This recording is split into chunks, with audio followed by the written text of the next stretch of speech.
सलीम यार खान की तहसील सादिकाबाद में पुलिस को ऐसे कातिल की तलाश थी जिन्होंने एक औरत और 2 कमसिन लड़कियों को कत्ल करके खेतों में फेंक दिया था।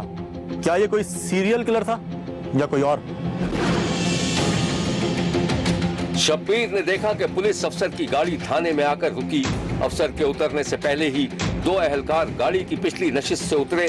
एक ने पोजीशन संभाली और दूसरे ने एहतराम से गाड़ी का दरवाजा खोल दिया। पुलिस अफसर अपने मुलाजमों की मेहरबानी से बेनियाज तेजी से अपने दफ्तर की तरफ लपका। थाने में मौजूद स्टाफ ने खड़े होकर अपने अफसर को सलूट मारा। पुलिस अफसर ने अपनी कैप उतारा और एक मातहत को अंदर आने के लिए कहा। मातहत सलूट मारता हुआ उसके पीछे कमरे में दाखिल हो गया। सर बैठो।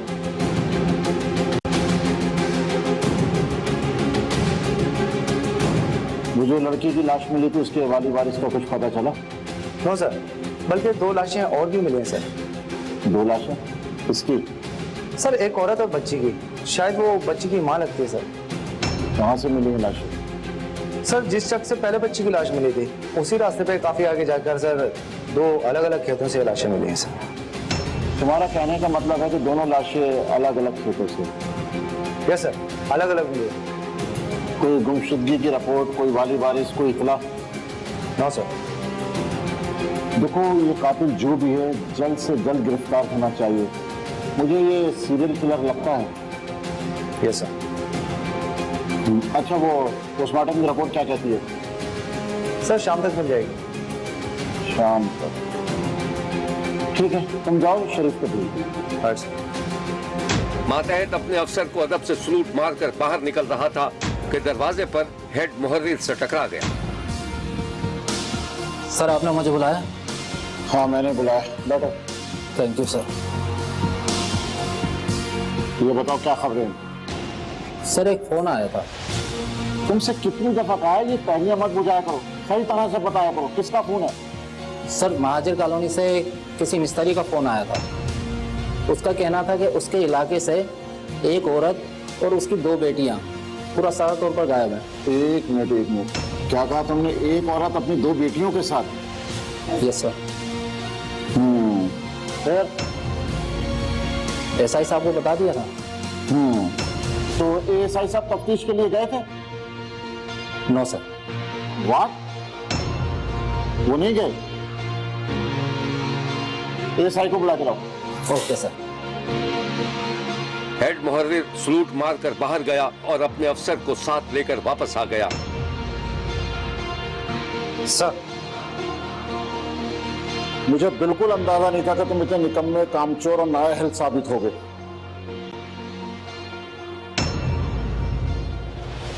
सर मुझे कल रात को ही पता चला था, बस अभी जा ही रहा। तुम कल रात को ही क्यों नहीं गए थे? बहरहाल अभी जाओ और अच्छी तरह तफ्तीश करो। देखो कोई चालाकी मत करना, मुकम्मल मालूमात हासिल करके आना, वरना वर्दी उतार के घर चले जाना, समझे? Yes sir. इस दौरान मातहत अफसर ने हेड मुहर्रिर की तरफ गजबनाक निगाहों से देखा और जैसे ही हेड मुहर्रिर को एहसास हुआ कि मातहत उसे घूर रहा है तो वो संभल कर खड़ा हो गया और फिर वो दोनों तेजी से बाहर निकल गए।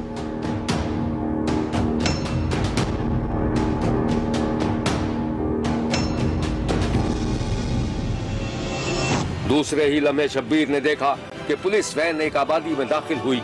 ये सादिकाबाद की महाजिर कॉलोनी थी। वैन एक जगह रोक दी गई और मातहत अफसर दुकानदारों से पूछगछ करने लगा।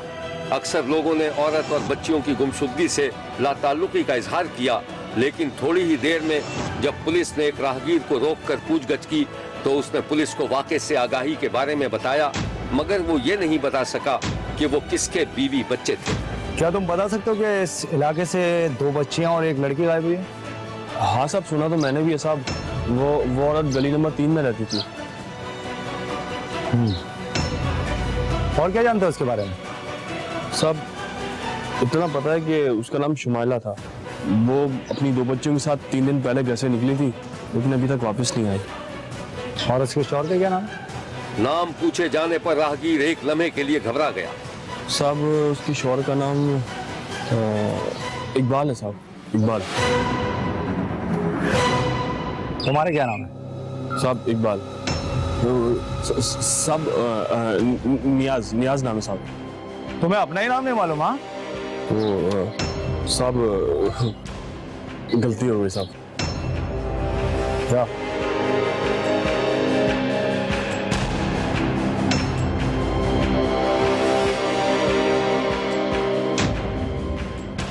पुलिस वैन में सवार हुई और अभी गाड़ी को आगे बढ़ाया ही था कि अचानक पुलिस वैन को ब्रेक लगा दिया गया। हुआ ये था कि राहगीर को किसी ने इकबाल के नाम से आवाज दी थी। इकबाल का नाम सुनकर पुलिस को झटका सा लगा और वो वैन रोक दी गई थी। इकबाल ने अपना नाम सुनकर जैसे ही मुड़कर देखा, ये मंजर पुलिस अफसर ने देखकर वैन को रुकवा लिया था और खुद नीचे उतर आया था। हाँ, क्या नाम बताया? इकबाल साहब, इकबाल। अबे तो झूठ क्यों बोला? पहले क्यों नहीं बताया? साहब मैं घबरा गया था साहब, साहब मैं घबरा गया था। ये बच्चे कहाँ हैं तेरे? नहीं पता साहब, कुछ नहीं पता साहब, 3 दिन से परेशान हूँ साहब, कुछ नहीं पता। अबे तो उसकी गुमशुदगी की रिपोर्ट थाने में क्यों नहीं लिखवाई? साहब, साहब मैं बहुत सदमे में हूँ साहब, मेरी कुछ समझ में नहीं आ रहा साहब। साहब, साहब उन्हें न्याज ने तो कत्ल नहीं कर दिया साहब। न्याज कौन है ये?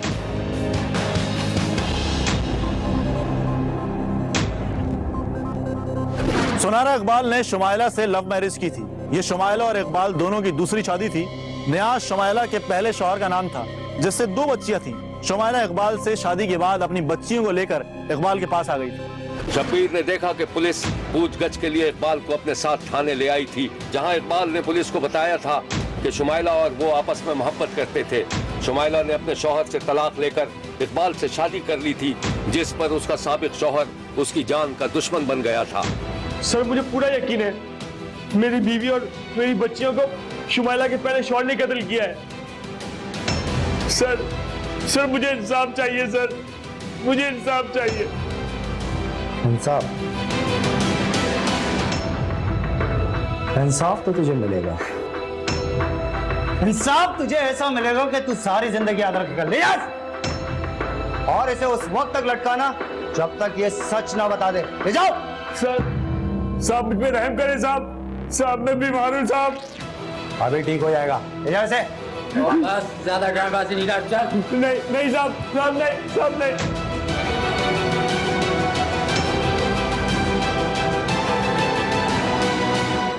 इकबाल की सारी चालाकी धरी रह गई थी। वही अपनी बीवी और 2 बेटियों का कातिल साबित हुआ था। अंधे कत्ल का मुअम्मा हल करने के बाद इलाके के डीपीओ ने एक प्रेस कॉन्फ्रेंस करके तमाम तफसीलात बताई और मुलजिम को भी मीडिया के सामने पेश किया था। मुलजिम ने एतराफ किया था कि उसे अपनी बीवी के किरदार पर शक था, इसलिए उसने उसे और उसकी बेटियों को गला दबाकर कत्ल कर दिया था। और यह है वो प्रेस कॉन्फ्रेंस। इस औरत के साथ मेरी दूसरी लव मैरिज थी, जो उसके साथ शादी की। बाद में उनके हालात खराब हो गए, तो कॉल कि उनके जो औरत थी वो उनको तंग करती थी, तो मैंने फैसला किया कि उनसे जान छुड़ाऊं।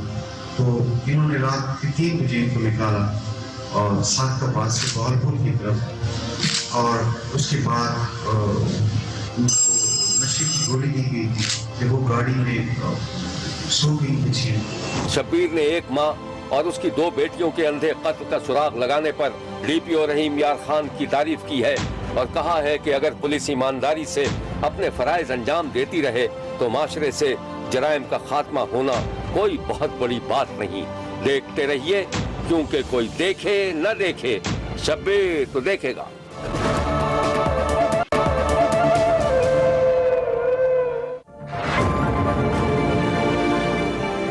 बूटा रांझा अपनी चमकती हुई कार चला रहा था और उसका मुलाजिम उसके बराबर में बैठा हुआ था।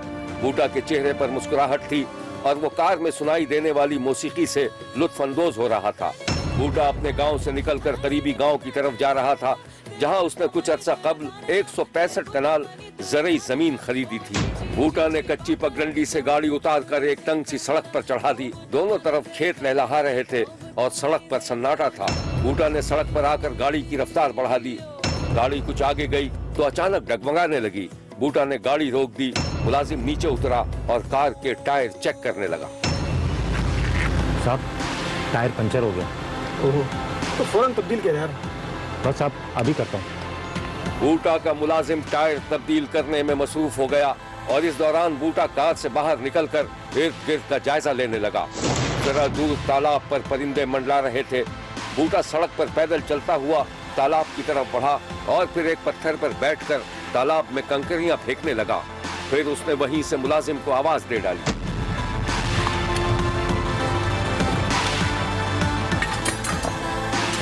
हाँ साहब, हो गया, आ जाए। बूटा कार की तरफ लौट रहा था और उसका मुलाजिम टायर तब्दील करने का सामान कार में रख रहा था। सलामत। हाँ साहब। एक बात बता, मैंने सुना कि मेरे कुछ रिश्तेदारों की नीयत खराब हो गई मेरी जमीन पर। इधर आए तो नहीं थे वो लोग? हाँ साहब, एक रिश्तेदार आपका आया तो था और वो मुझे धमकी देके भी गया। बोल रहा था कि यहाँ की चौकीदारी छोड़ दे।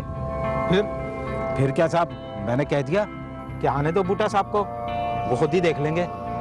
वैसे साहब, आपके रिश्तेदारों की नीयत ठीक नहीं लग रही। तो फिक्र ना कर सलामत, मैं देख लूंगा इन सबको। तो बैठ गाड़ी में। ठीक है साहब।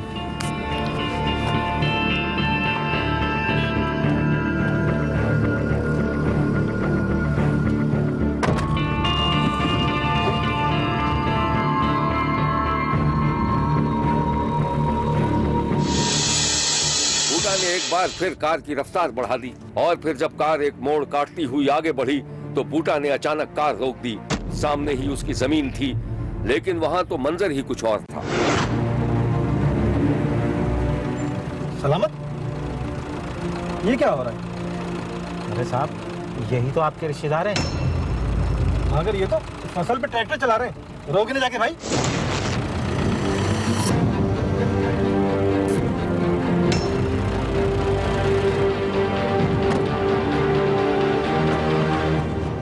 गुजरावाला के इलाके वडाला चंपा का रिहायशी बूटा 16 बरस पहले इटली से वतन वापस लौटा था।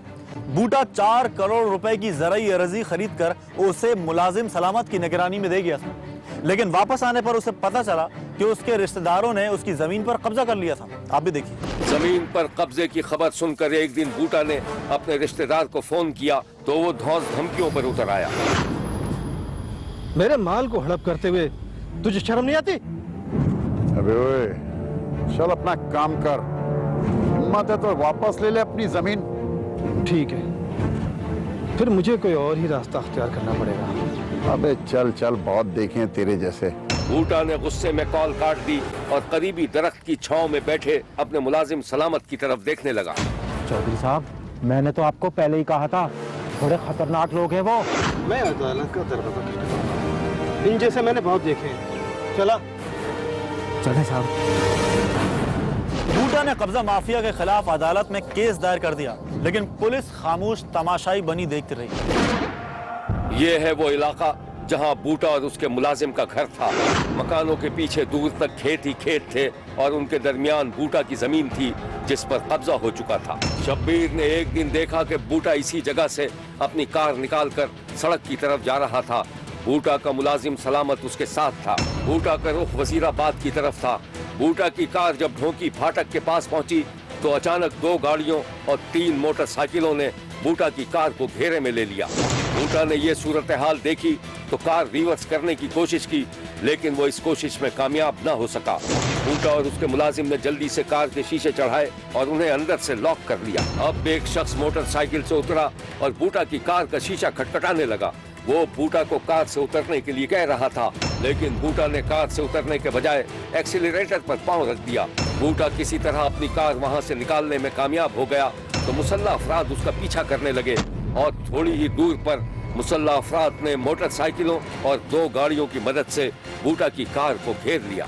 इससे पहले कि बूटा कोई और हिफाजती तदबीर इख्तियार करता, चारों तरफ से कार पर गोलियां बरसने लगी।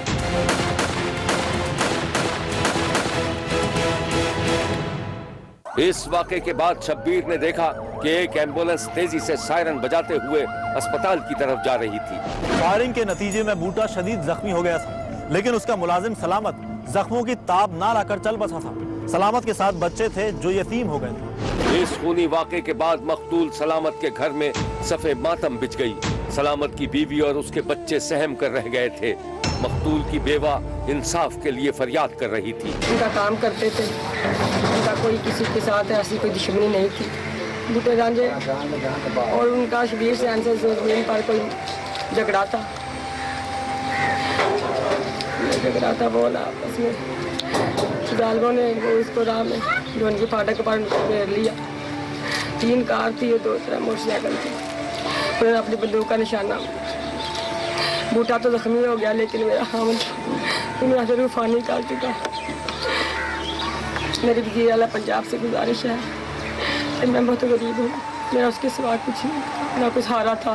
मेरे छोटे छोटे मासूम बच्चे, मुझे इंसाफ चाहिए, मुझे मुल्ज़िमान को सख्त से सख्त सजा दी जाए। ये है वो कार जिस पर गोलियां बरसाई गई थीं।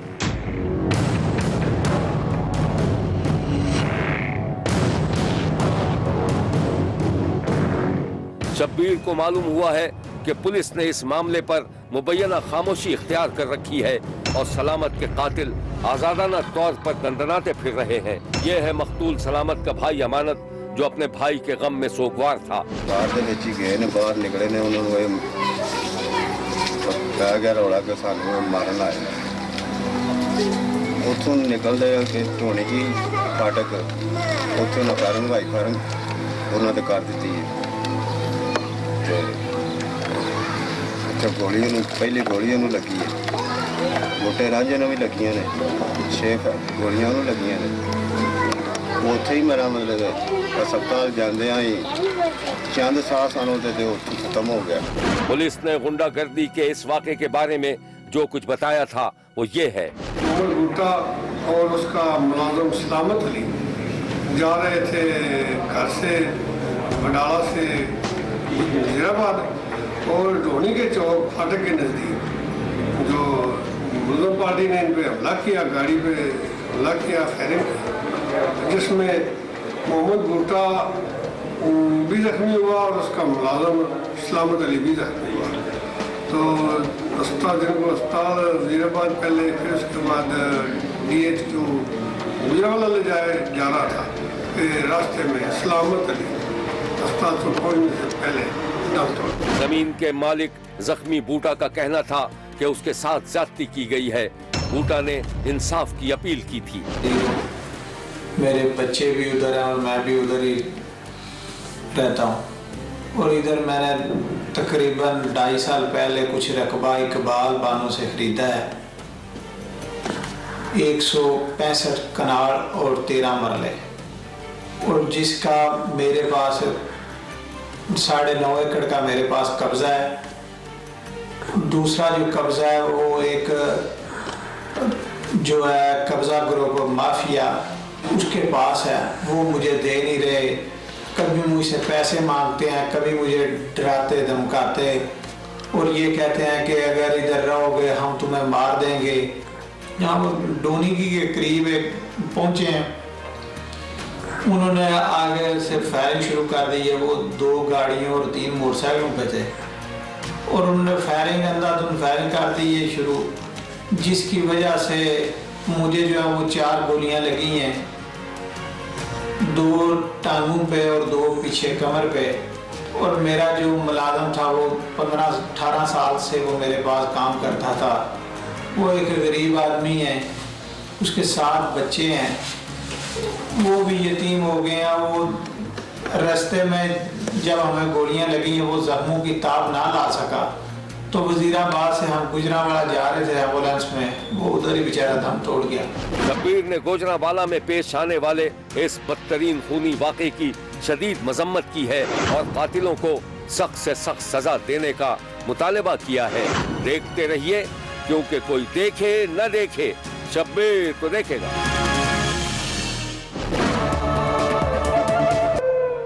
चटवाल में एक शख्स ने बीवी के इंतकाल के बाद एक लड़की के इसरार पर दूसरी शादी कर ली थी, जिसके बाद एक ऐसी कहानी ने जन्म लिया जिसका ताना बाना खुद गर्जी के तारों से बुना गया था। शजर अब्बास एम्बुलेंस चलाता हुआ जा रहा था कि रास्ते में एक लड़की ने हाथ देकर एम्बुलेंस को रुकने का इशारा किया। शजर अब्बास की रफ्तार ज्यादा थी, उसने कुछ दूर जाकर एम्बुलेंस रोक ली और एम्बुलेंस को रिवर्स करके लड़की के पास ले आया। शजर अब्बास ने खिड़की का शीशा उतारा और लड़की से एम्बुलेंस रोकने की वजह पूछने लगा। तुम यहाँ खैरियत? हाँ, वो बाजार आई हुई थी, घर जाने के लिए कोई सवारी नहीं मिल रही थी, तुम्हें जाता देखा तो हाथ दे के रोक दिया। अच्छा, पर मैं तो, चलो खैर बैठो, तो मैं छोड़ देता हूँ। नबीला शजर अब्बास के साथ बैठ गई। शजर अब्बास ने महसूस किया जैसे नबीला उससे कुछ कहना चाह रही हो। घर में सब खैरियत है ना? हाँ हाँ, अल्लाह का शुक्र है। वैसे मुझे ये कहते हुए अच्छा तो नहीं लग रहा कि तुम्हारी बीवी का जब इंतकाल हुआ तो मैं एक शादी में गई हुई थी। बस क्या कर सकते हैं, जो अल्लाह पाक को मंजूर। मुझे बेहद अफसोस है। तुम्हारी बेटी भी तो बहुत छोटी है। ठीक कह रही हो, बस उसी की तो फिक्र लगी रहती है मुझे। वैसे भी जाने वाले को इस दुनिया से कौन रोक सकता है, और किसी के काम भी नहीं रुकते। मेरी मानो तो तुम दूसरी शादी कर लो। पागल तो नहीं होगे? चलो मैं तुम्हें घर छोड़ दूं।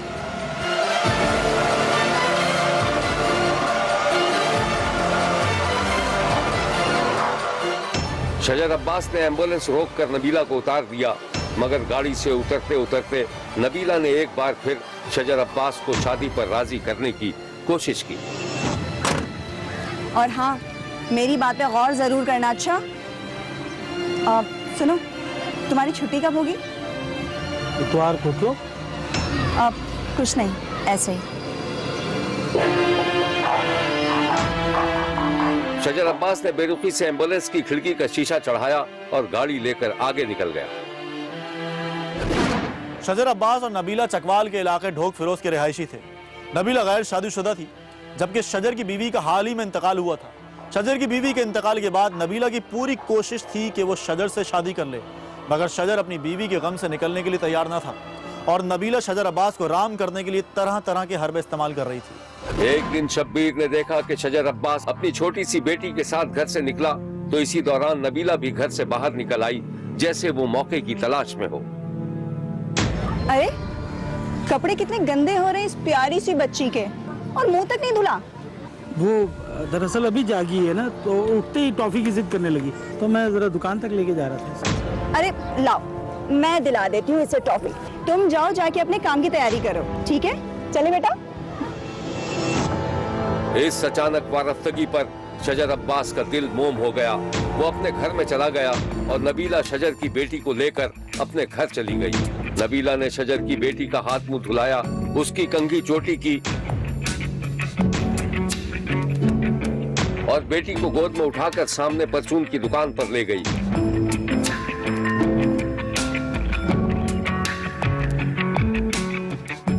शजर की बेटी को टॉफी दिलाई और फिर उसे गोद में उठाकर शजर के दरवाजे पर छोड़ गई। बेटी हंसती मुस्कुराती अंदर गई तो शजर बेटी को देखकर हैरान रह गया। उसने बेटी को गोद में उठाकर प्यार किया और फिर उसके कानों में नबीला की आवाज गूंजने लगी जब उसने शजर को दूसरी शादी का मशवरा दिया था। वैसे भी जाने वाले को इस दुनिया से कौन रोक सकता है, और किसी के काम भी नहीं रुकते। मेरी मानो तो तुम दूसरी शादी करो। नबीला अपने मिशन में कामयाब हो गई थी। उसने शजर अब्बास को अपनी मोहब्बत का यकीन दिलाकर उसे शीशे में उतार लिया था। फिर इन दोनों की धूमधाम से शादी हो गई। शजर अब्बास जब घर लौटता तो उसकी बीवी नबीला दौड़कर दरवाजा खोलती और दरवाजा खोलते वक्त शजर की बेटी को गोद में लेना न भूलती थी। शजर अंदर दाखिल होता तो अपनी बीवी को मुस्कुरा कर देखता, बेटी को गोद में लेकर प्यार करता और नबीला के लिए जो कुछ भी लाता वो उसके हवाले कर दिया करता था। नबीला खाने पीने का सामान किचन में रखने चली जाती और जब लौट कर आती तो शजर अब्बास अपनी बेटी से खेलने में मसरूफ रहता था। अरे बेटा, अब्बू को जूते तो उतारने दो। आप जाओ, किचन में आपके लिए चॉकलेट्स रखी हैं। फौरन फौरन जाओ जाओ। मैं आपके शूज उतार दूं। बेटी उछलती कूदती किचन की तरफ लपकती और नबीला अपने शौहर के जूते उतारकर एक तरफ रख देती।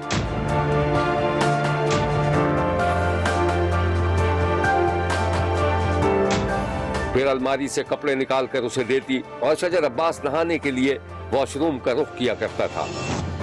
आप जाके फ्रेश हो जाएं।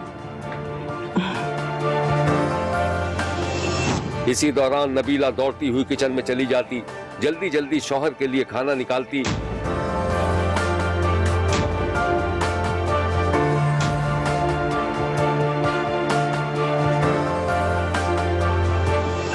और शौहर के कमरे में आने से पहले ही खाना लगाकर दरवाजे के पीछे छुपकर खड़ी हो जाती। शजर अब्बास नहा धोकर बाहर निकलता तो उसका दिल खुशी से झूमने लगता। नबीला, अरे कहाँ चली गई तुम? मैं अकेला खाऊंगा क्या खाना? तुमने खा लिया है क्या? क्यों भाई, आपके बगैर कैसे खा सकते हैं खाना? आपको पता ही नहीं है कि हम आपसे कितनी मोहब्बत करते हैं। मुझे मालूम था, तुमने मुझे एक नई जिंदगी दी। आओ बैठ के खाना खाते हैं।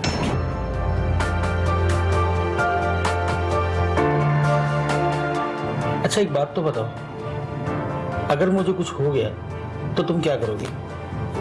आप ऐसी बातें क्यों कर रहे हैं? मैं आपके बगैर जीने का तस्वीर भी नहीं कर सकती। इतना प्यार क्यों करती हो मुझसे? बेबस जो हूं, आप हैं ही मोहब्बत के काबिल। अब तो तुमने भूख ही मार दी हमारी। जिसको इतना प्यार मिल रहा हो उसको बड़ा भूख लगेगी। अच्छा एक काम करो, ये उठाओ और कल जो तुमने मुझे गाना सुनवाया था ना, वो गाना फिर से लगा दो। मैं थोड़ी देर के लिए आंख बंद कर रहा हूँ। जी अच्छा।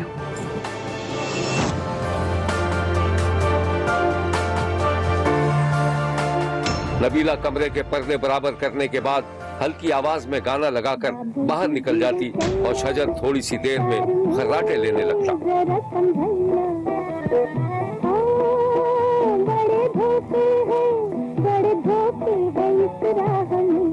बाबूजी धीरे चलना, चार में जरा संभलना। नबीला दिल और जान से अपने शौहर और उसकी बेटी पर फिदा थी, लेकिन कुदरत को कुछ और ही मंजूर था। अभी शादी को मुश्किल से कुछ ही अरसा गुजरा था कि एक हादसे में शजर अब्बास की टांग टूट गई। डॉक्टरों ने जिंदगी बचाने के लिए टांग काट दी और अब वो मेहनत मजदूरी करने के भी काबिल नहीं रहा। 1 साल अस्पताल में रहने के बाद जब वो घर लौटा तो सब कुछ बदल चुका था। इस कहानी की मजीद तफसीलात हम आपको दिखाएंगे, लेकिन एक ब्रेक के बाद। कहीं जाइएगा मत, क्योंकि कोई देखे ना देखे, शब्बीर तो देखेगा।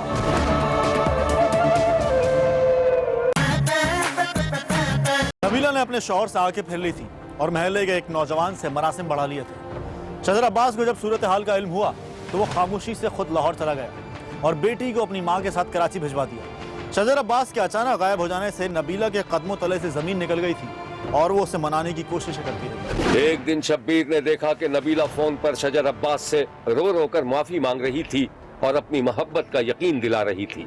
शजर, खुदा का वास्ता ऐसे मत सोचो। मेरा किसी से कोई चक्कर नहीं है। मैं सिर्फ तुमसे मोहब्बत करती हूँ। तुम्हें मुझ में यकीन नहीं है ना? तो तुम लोगों से पूछो, जब तुम हॉस्पिटल में थे तो मेरी क्या हालत थी। और वो हैदर, वो बेचारा तो मेरी सिर्फ मदद कर रहा था। अरे शजर, कुछ तो बोलो, जवाब दो, खामोश क्यों हो? देखो नबीला, मुझे मजबूर मत करो। मैं तुम्हें कुछ नहीं कह रहा, शायद यही मेरी तकदीर। नहीं शजर प्लीज, तुम्हें खुदा का वास्ता है, तुम घर वापस आ जाओ। तुम जो बोलोगे मैं वो करूंगी, बट प्लीज घर आ जाओ। हेलो हेलो शजर। शजर ने फोन रख दिया था, कॉल कट गई थी। राबता मुनक़ता होने के बाद शब्बीर की नजर नबीला पर पड़ी तो उसका शैतानी चेहरा सामने आ गया। उसने अपने शौहर से मोहब्बत का जो इजहार किया था वो झूठ साबित हुआ। उसकी आंखों से बहने वाले आंसू भी शब्बीर को ढोंग लगे। शब्बीर को महसूस हुआ जैसे नबीला कह रही हो कि बस एक बार उसका शौहर लौट आए। शब्बीर को उसकी आंखों में नफरत की झलक दिखाई दी। नबीला के रोने धोने और पीटने मुआफी तलाफी के नतीजे में शजर अब्बास अपनी बीवी के पास लौट आया, लेकिन नबीला चोरी छुपे अपने आशना हैदर से मिलती जुलती रही। एक दिन शब्बीर ने देखा कि शजर अब्बास बेड पर लेटा हुआ था कि इस दौरान नबीला झूठी अदाएं दिखाती उसके पास आ गई। सुनिए, मुझे आपसे एक बात की इजाजत चाहिए थी। हाँ बोलो। बुरा मत मानिएगा, अब आप चलने फिरने के काबिल नहीं रहे हैं, तो मैं सोच रही थी कि हैदर के साथ जाके घर का सौदा सल्फ ले आऊं। नहीं, हरगिज़ नहीं। मैं खुद बैसाखी के सारे चला जाऊंगा सौदा सल्फ लेने। अरे क्या कर रहे हैं आप लेटे रहें। लेटे ना, आप आराम करें। आपको कहीं जाने की जरूरत नहीं है, मैं अकेले जाकर ले आऊंगी, ठीक है? नबीला मुस्कुराती हुई बाहर निकल गई और शजर अब्बास अपने शदीद गुस्से को जब्त करने की कोशिश करने लगा। दूसरी तरफ शब्बीर ने देखा कि नबीला ने खामोशी से बाहर का दरवाजा खोला तो हैदर दबे पांव अंदर आ गया। नबीला ने उंगली के इशारे से उसे खामोश रहने के लिए कहा और उसे एक तरफ ले गई।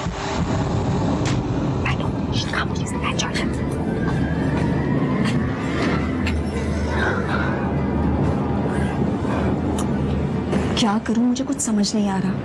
लंगड़ा हो गया मगर उसकी अकड़ नहीं गई है। जब तक ये जिंदा रहेगा हम दूर तक साथ नहीं चल सकते। तो फिर क्या करें? हाँ, एक आइडिया। शब्बीर ने देखा कि नबीला हैदर के कानों में सरगोशी कर रही थी। हैदर भी उसकी हाँ में हाँ मिला रहा था।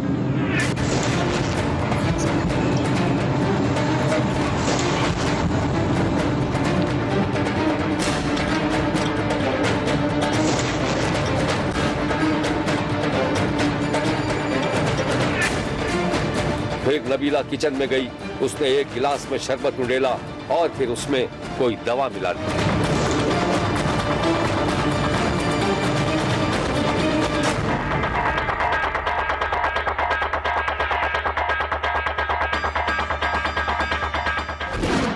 उस रोज नबीला ने अपने आशना की मदद से अपने शौहर को ख्वाब आवर दवा देकर बेहोश कर दिया था और फिर इन दोनों ने कपड़े का फंदा बनाकर शजर अब्बास को हलाक कर दिया था।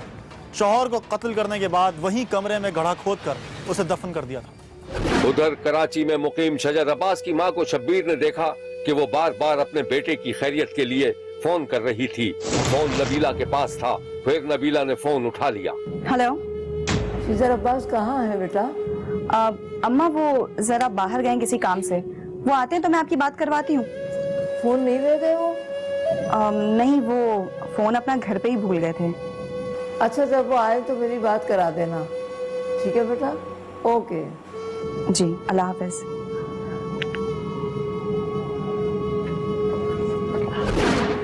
नबीला ने बाद में अपने शौहर का फोन भी बंद कर दिया था। शजर की मां अपने बेटे से राबिता ना होने पर चकवाल पहुंच गई। बेटे को ना पाकर उसने पुलिस में गुमशुदगी की रिपोर्ट दर्ज कराते हुए पुलिस को बताया कि उसे अपने बेटे के कत्ल का शुबा है। पुलिस ने नबीला से तफ्तीश की तो उसने सच उगल दिया, जिसके बाद पुलिस ने नबीला के आशना को भी गिरफ्तार कर लिया। यह है नबीला और उसका मुबैना आशना हैदर। 2 महीने बाद फिर उस तो बाद कत्ल करना तो बात की नहीं, मैं उत्थे ही रहंदी हैदर अपने घर रहंदे। फिर हैदर अली नाल ਤੁਹਾਡੇ ਦੇ ਤਲਕਾਤ वो कितने अरसे तो कायम हैं? वो कोई हो के 4-5 महीने। पुलिस ने इस केस के बारे में जो कुछ बताया था वो ये है।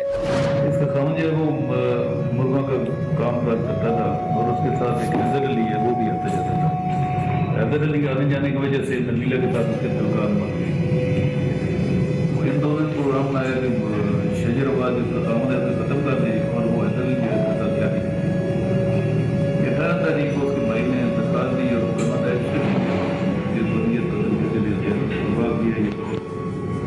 शब्बीर ने इस अलमनाक वाक़े पर शदीद दुख का इजहार किया है। शब्बीर का कहना है कि कातिलों को कानून के मुताबिक सजा जरूर मिलनी चाहिए। देखते रहिए, क्योंकि कोई देखे न देखे शब्बीर तो देखेगा। शब्बीर का कहना है कि वो देख रहा है और मुसलसल देखता रहेगा। मुल्क भर से मजीद कहानियों और उनकी तफसीलात के साथ फिर मुलाकात होगी। देखना ना भूलिएगा, क्योंकि कोई देखे ना देखे शब्बीर तो देखेगा। अगर आप अपने इर्द गिर्द होने वाले किसी गैर मामूली वाक़े से शब्बीर को आगाह करना चाहते हैं तो SMS करें SAB लिखकर स्पेस दें और अपना मैसेज अपने शहर और नाम के साथ 247 पर भेज दें। फैक्स करने के लिए हमारा नंबर है 021-3580-3820। खत लिखने के लिए हमारा पता है 5 expressway of Korangi road, Karachi.